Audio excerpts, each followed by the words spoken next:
রুকিয়ার নামে দেখা যায় বিপুল পরিমাণে টাকা নেই।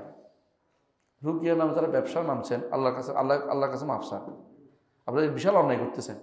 রুকিয়া হচ্ছে যে ব্যক্তি ভালো করতে পারে সেজন্য করে। রুকিয়া হচ্ছে কি যে ব্যক্তি কারো ভালো করতে পারে সেজন্য করে। হাদিসে এটা আসছে।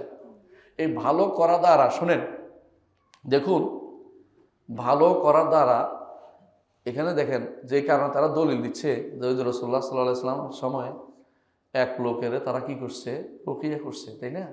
করার পরে ছাগল পাইছে, তাই না? তাই না? রুকিয়া করার আগে কি বলছে? ছাগল দিতেই বলছে।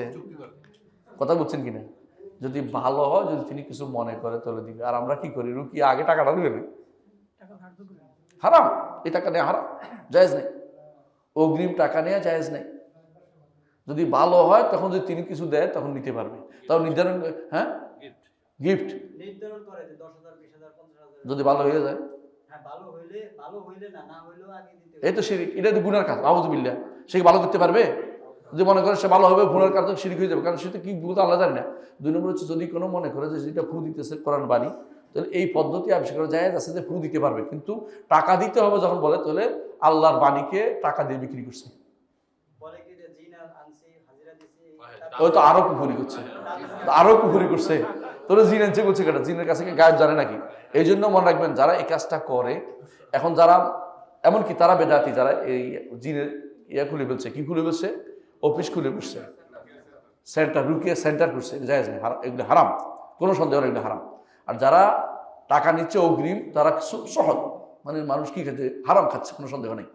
যদি কেউ ভালো হয়ে যায় রুকিয়ার কারণে, ভালো কাজ, তাহলে সেটা জায়েজ আছে, তার জন্য যা দেয় তা নিতে জায়েজ আছে। কিন্তু আরেকটা জিনিস, কথা শুনতে থাকেন আপনি, পরে শুনেন, কথা শুনতে থাকেন।